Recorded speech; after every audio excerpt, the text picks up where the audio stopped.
This has got to be the coolest thing I've ever made. I had this idea that if I took wood and made it super thin, like really, really thin, I'd be able to get light to pass through it, and then I could design and build a guitar around that concept, and it would show wood grain in a completely new light that I haven't seen done before. So I bought a bunch of wood to try it out. This first piece is Flaming Box Elder Maple, and this other one is Ziricote. Both have really interesting grain patterns. Then I also bought some black limba to make the rest of the guitar bodies out of. So yes, I will be making 2 of these guitars. Since this concept appears fairly challenging to pull off, I figured I'd buy 2 sets of everything, and if everything goes as planned, I'll end up with 2 finished guitars. But if I screw up along the way, which I'm liable to do, then at least I'll have 2 sets of everything so I can keep the project moving forward regardless. The first step here is getting the tops joined together since they came in a book match set, meaning that there's 2 pieces that were cut consecutively from a larger blank or log, so the grain patterns match on both halves. And then I had to figure out how to fixture them on the CNC in a way that would limit potential movement.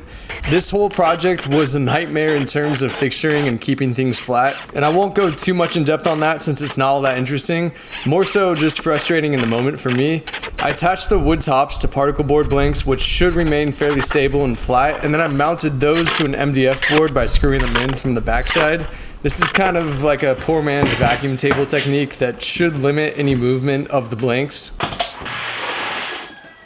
The Box Elder Maple had some either nail holes or bug holes that I had to fill before thinning it out. The main challenge here is keeping everything stable and completely flat and level relative to the CNC cutter. Since I'm trying to get these pieces of wood to around 0.5 millimeter in thickness, any amount of cupping, twist, or just general warping of the wood is going to be a disaster and could potentially lead to me just cutting completely through the wood to the point that I have nothing left of them but sawdust. Once I got the tops dead flat, I added a tape dam to each blank, mixed up some clear resin, and poured that on top of the blanks. This step is critical because A, the resin is clear, so it'll allow light to pass through it, and more importantly, it will provide the necessary strength and stiffness to the wood once it gets thinned down to 0.5 millimeter. If I skip this step, for one, wood that thin is going to be like tissue paper, so it'd be pretty useless as far as a guitar goes, but also it would be impossible to even get the wood that thin because I wouldn't have any way of fixturing it to the CNC table. Once the resin cured, I set a new cutting height and leveled off the resin so that, in theory, it's now perfectly level and on the same plane as the wood beneath it. Then I can unmount them from the MDF fixture, put the fixture back on the CNC table, and flip the blanks so I can now remove material from the opposite side. Next step is removing all the pine so I can get it back to just the Ziricote. The CNC I'm using is a Shapeoko 5.1 Pro, and the nice thing about using this is that it's extremely accurate, and I can lower the cutter by as little as 0.0025 millimeters per pass, which gives me a ton of control on how I'm thinning these pieces of wood. Just a hair over 0.5 millimeter thickness, which I think should be good enough to get a good amount of light through, and I can hand sand to the final depth. I don't really want to get too greedy with it. At the moment of truth. Boy. Well, that's underwhelming. Let's try a brighter light. It's not thin enough. Gotta go thinner. So I went to the old school method of just hand sanding with the block, but I got impatient and decided to risk it with another shallow pass on the CNC, and then going back to hand sanding to remove the tool marks. I like where this is going. I'm starting to see some light creep through the lighter parts of the figure, but all these darker spots aren't quite letting any light through yet, so just gotta keep sanding. I ultimately got impatient with the hand sanding too and decided to use a sheet sander to get this down to the final thickness. I could see some inconsistencies with how light was coming through the wood, so I started taping off sections and spot sanding areas that needed to get thinned out a bit. This is where I really wish I had a drum sander. That would literally fix all my fixturing difficulties earlier and I wouldn't have to spot sand these this way, but I'm working with what I've got. Maybe like 90% of the way there now. I'm getting a little nervous because obviously I don't want to sand through it. You can see I've already sanded through some of the edges, So now I placed the top on a light fixture. This is actually the Infinity guitar that I made a number of years ago. I disassembled it and used it as a light / sanding fixture for this step. This worked really well because I could spot sand certain areas while in real time seeing how the light comes through the wood. I shortened this whole sanding process down for the video, but I was in the shop sanding this for a full 2 days to get it to this point. And to my amazement, I was able to get this down to just about 1/4 millimeter in thickness, all without sanding through it. So the Cerakote top is so far a success. Now I've just got to replicate that process on the box elder maple. Peeling these things off of the MDF fixture was a full pucker situation. With how thin they are, I was worried that I might snap it in half just trying to remove it from the table. I probably should have gone a little thicker on the resin pour to make this less stressful, but at the end of the day, I was able to remove them without damage. This one I think is gonna look really cool. I went a little too deep on this pass, so I stopped it before it could go any further. And that's probably a good final thickness, but I'd rather creep up on it with sanding.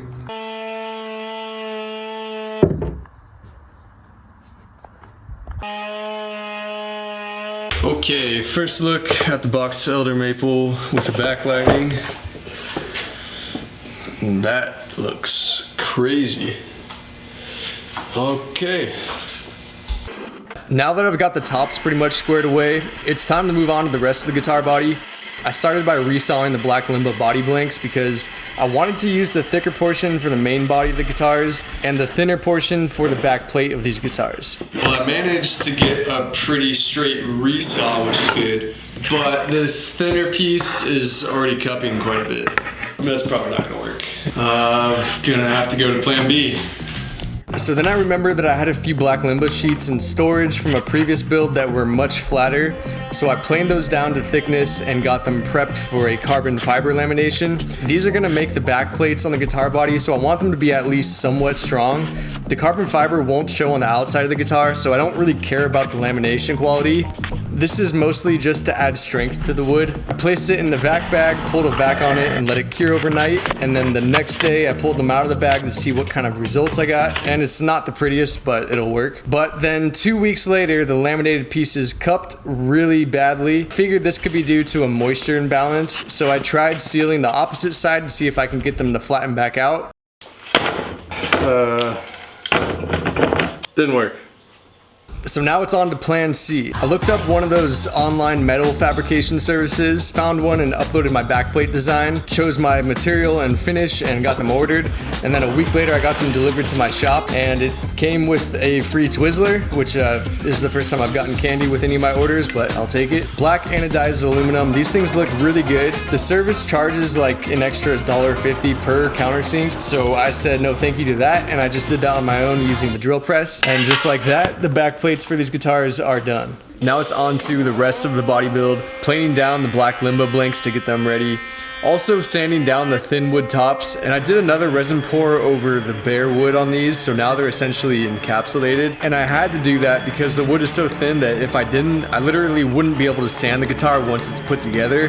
Any more sanding on the bare wood and I risk completely going through it. So now let's cover the actual design of these guitars. We've got a bolt-on neck, pretty standard for my builds, 3-piece body, so it'll be black Limba as the main body, then we'll have our thin translucent wood top and the aluminum back plate to finish it off. For the black Limba body, this is hollow, it's essentially a ring, and it'll have a chamfered interior edge around the whole perimeter, and the translucent tops will also have a matching chamfered edge, but it'll be inset with a lip, and that'll mate with the main body like so.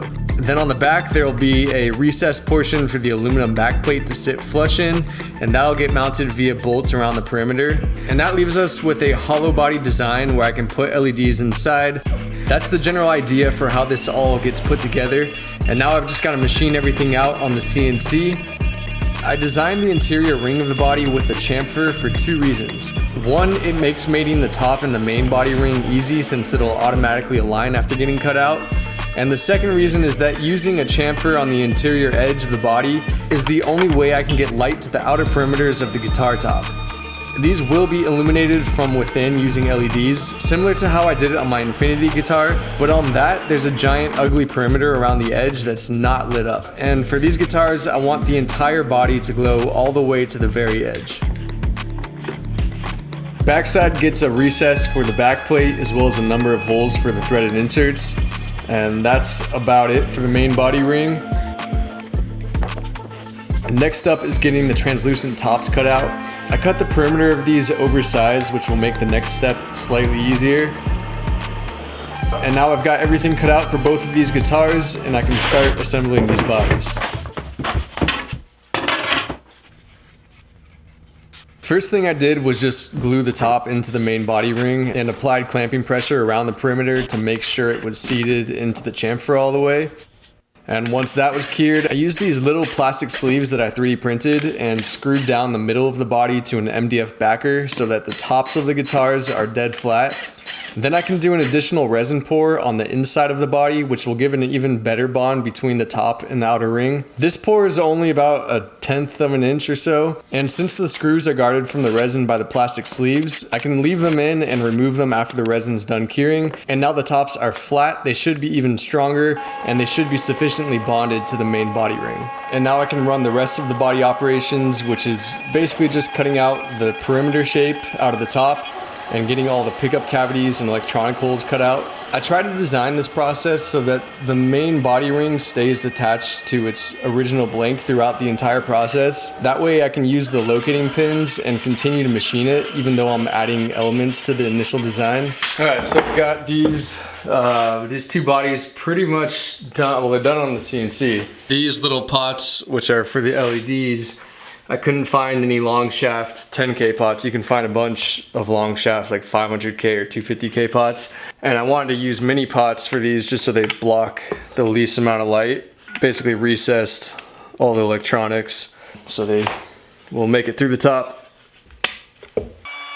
As they are now, they've got a seam where the top mates with the main body ring, and I probably could have gone with just a small roundover and that would have looked fine. But instead I chose to add a binding around the top perimeter, which is generally my preferred method to hiding a joint on a laminate top. Scrape the binding flush with the top, and I can use the spindle sander to get the binding flush with the sides. And then just other general sanding to remove any tool marks and get these things prepped for a clear coat.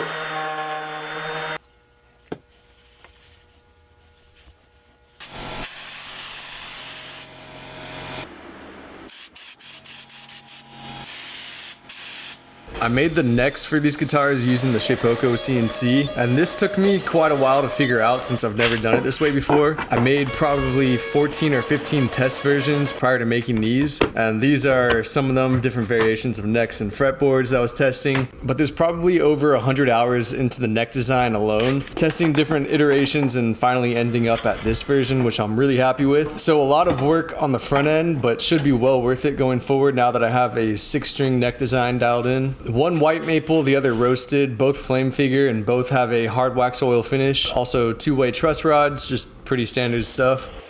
I sanded the interior side of the tops to give the tops at least some diffusion qualities for the LEDs. Also got the threaded inserts installed, which will be used to mount the back plate to the main body ring. And there's quite a few of these, so the back plate is really well secured.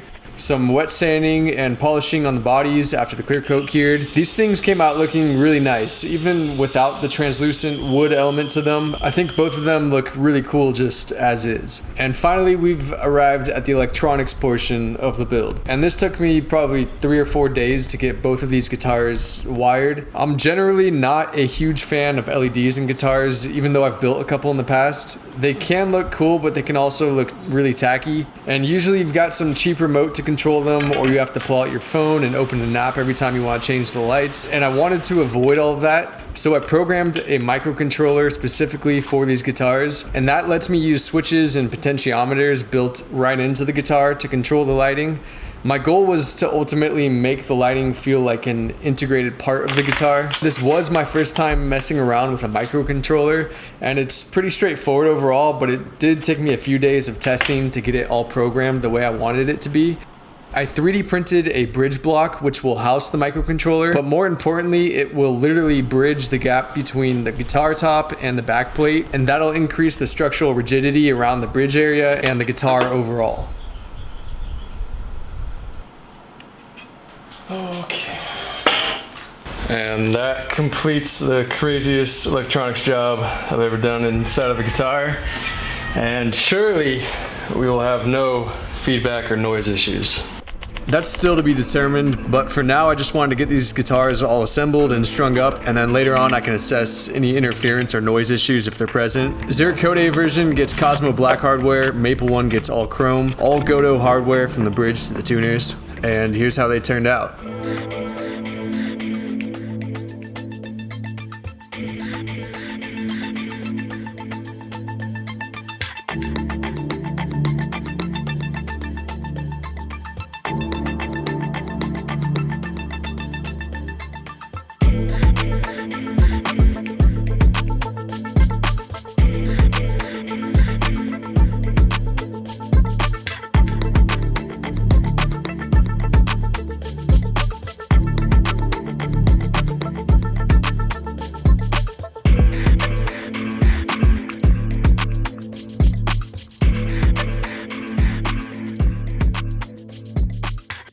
Overall, I'm really stoked on how these turned out. I think they actually turned out better than I'd initially imagined when I thought up this idea. These guitars are challenging to video. Despite me making videos for the last 10 years or whatever, I'm not that good at videography. The exposure on them, since they're like self-illuminating, is really difficult to get right.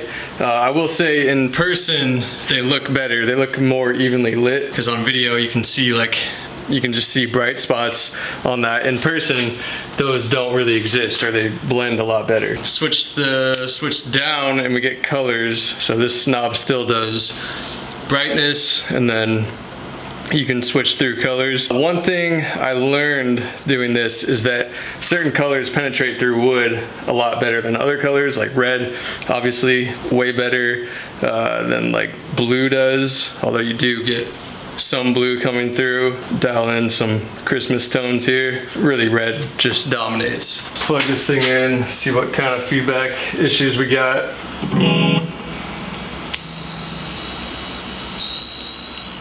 So yeah, little noise at full brightness, but you know, at like 50%, quite a bit of feedback or interference. So full brightness, actually not that bad though. I kind of figured this was gonna happen because I ran into the same issue on my backlit Stone guitars, and a bunch of people explained that LED dimmers use PWM, so I figured I'd try shielding the pickups. I 3D printed some reverse pickup covers, wrapped them in copper tape, and tied everything in with the guitar ground to see if that would help with the interference, and honestly it didn't really do much. At full brightness, the noise is pretty minimal anyways, so it's not a huge deal. The lighting effect is obviously the star of the show, but beyond that, they're both really solid guitars and they play really well too. One thing worth mentioning is the Zeracode mainly looks best with white and red light. Since it's such a dark wood, it blocks a lot of the other colors. The Maple guitar is a lot more adaptable. Per usual, I'll leave you with the demo here at the end. Both of these guitars are available on my website. The link to that will be in the description. If you want to keep up with what I'm building in the shop, check out my Patreon for behind the scenes updates and project photos. Thanks for watching, and I'll see you next time with a new build.